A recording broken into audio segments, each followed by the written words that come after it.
Hey students, this is our last video lecture for Unit 2, Development of U.S. Banking, and we are going to talk today about banking in the 20th century. So you could say there was crisis in American banking in the 20th century. In the last 3 decades, banking crises were especially frequent.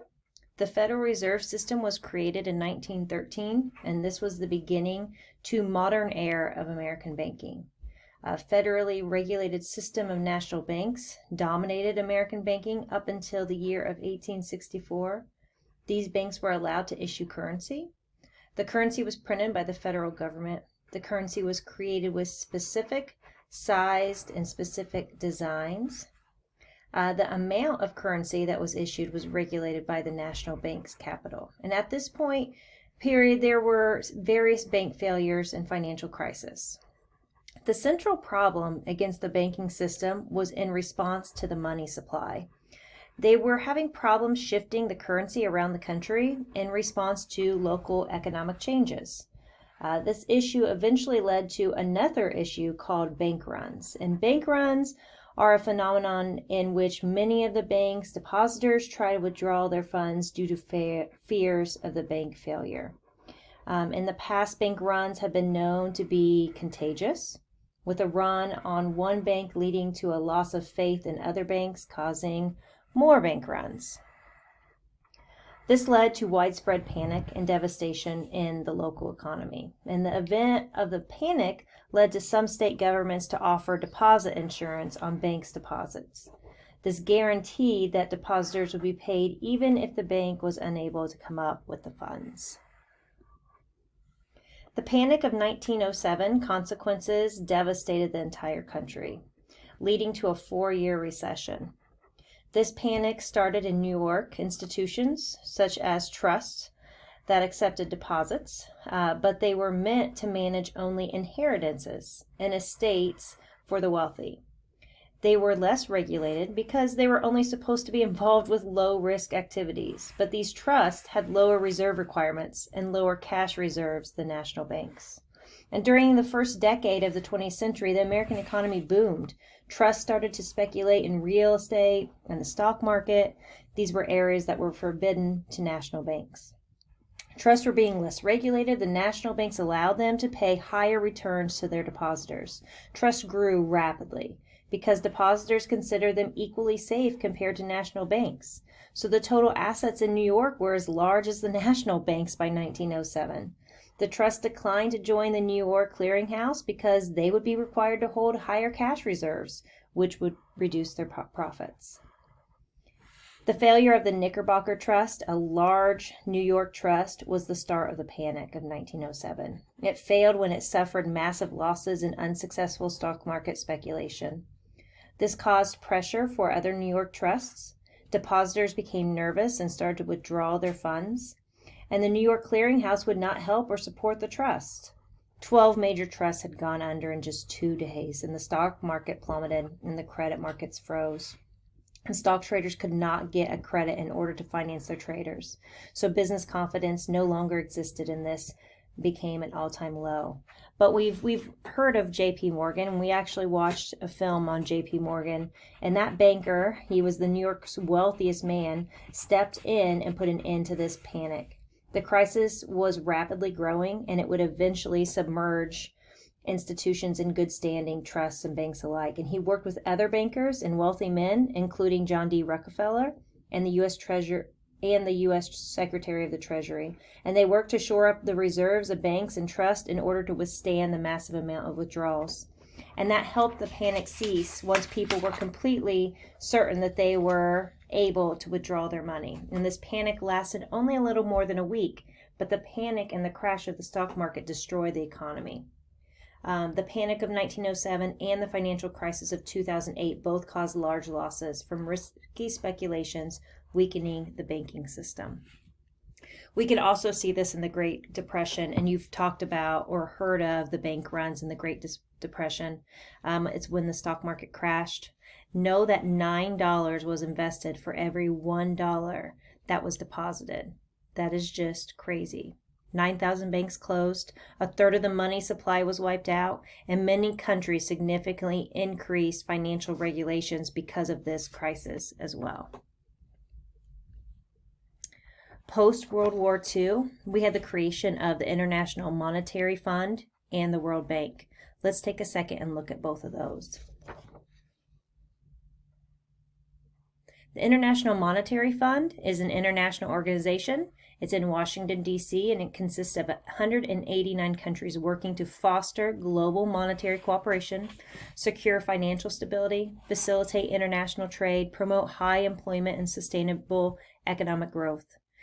It also wants to reduce the poverty around the world while periodically depending on the World Bank for its resources. This was formed primarily to help countries, and the goal was to reconstruct the international payment system. It plays a central role in the management of balance of payments, and countries contribute to this fund to pull through a quota system from which countries experiencing balance of payments problems can borrow from. The other one that was created is called the World Bank. The World Bank is an international financial institution. This provides loans and grants to the governments of poor countries for the purpose of pursuing capital projects. It has two institutions, the International Bank for Reconstruction and Development and the International Development Association.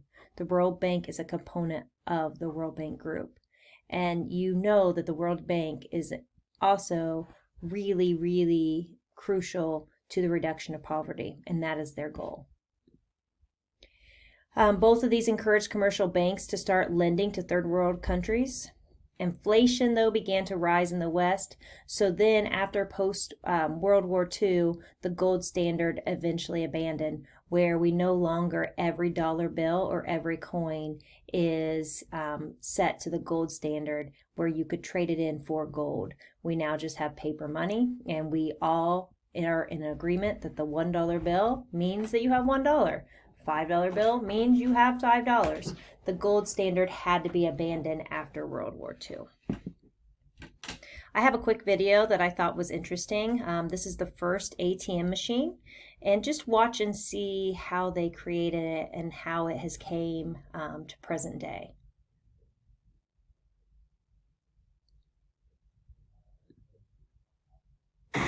Well, in this world of instant everything, everybody's familiar with instant coffee in little packets, instant tea in little bags, instant pudding, and even instant mashed potatoes now.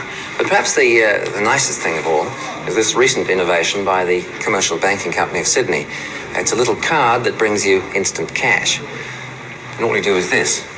These machines you'll be seeing before too long, in about 6 weeks' time actually, on the bank's walls around Sydney. And all you do is just place this card in here, in the slot. It's taken inside. You wait for a light to come on and you press 6 digits.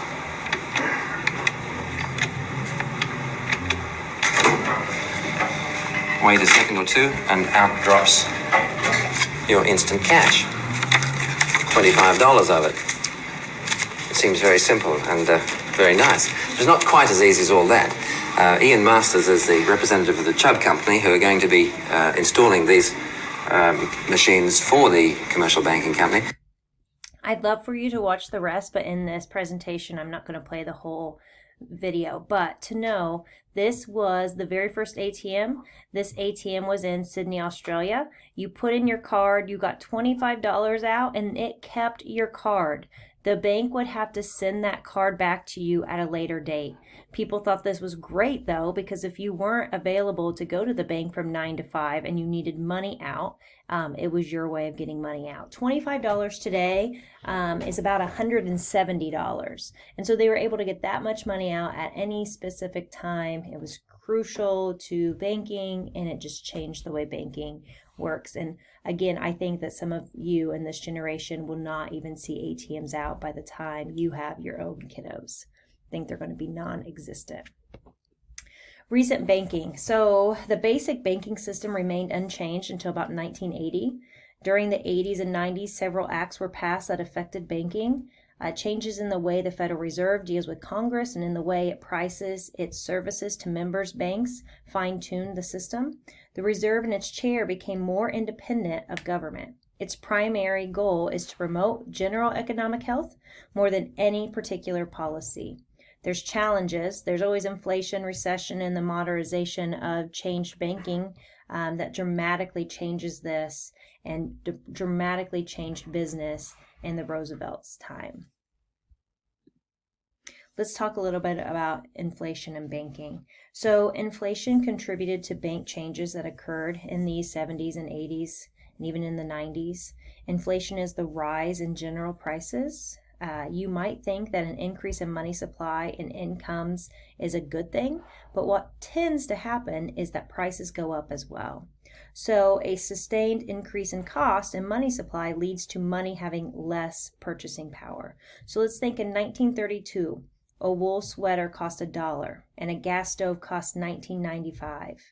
A factory worker earned about $17 per week. An accountant earned about $45. The problem is that in periods of severe inflation, prices tend to rise faster than earnings. And when earnings catch up, the overall cost of living has risen. And so it becomes this a dollar isn't what it used to be phenomenon. Although there are many theories about what causes inflation, economic problems usually go with it.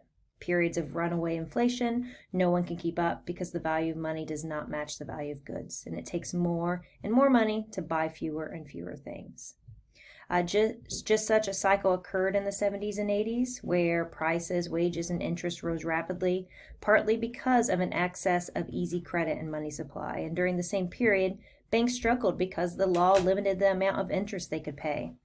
Faced with more attractive options, depositors put their money elsewhere, and banks again began to have trouble.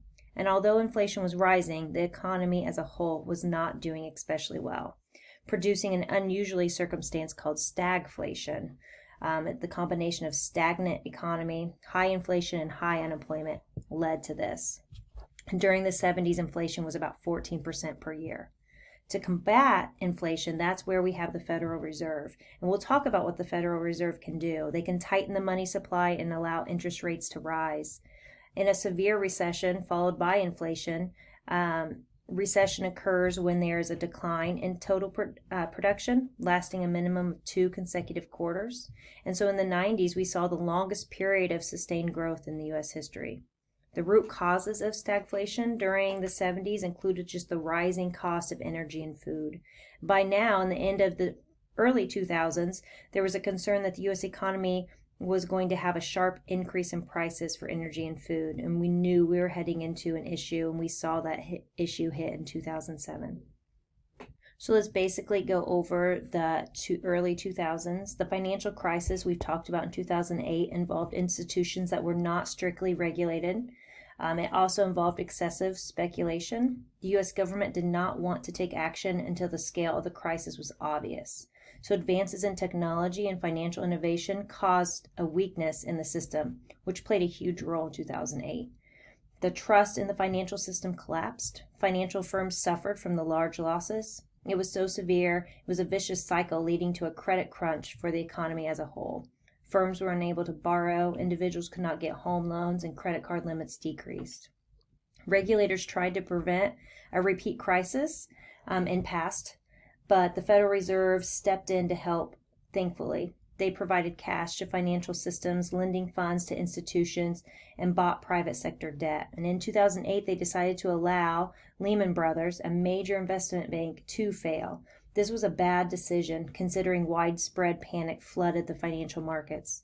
The U.S. government intervened to supply the financial system by putting capital into the banks, and the U.S. government was supplying cash to banks in return for shares. They were nationalizing the financial system. By 2010, the financial system seemed to be stabilized.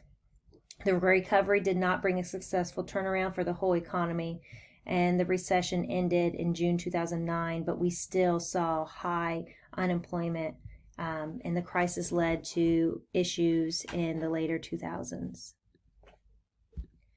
The Wall Street Reform Consumer Act and recent banking, I'm going to put a little snippet in so I can finish this video. Thanks so much for watching. Have a great one.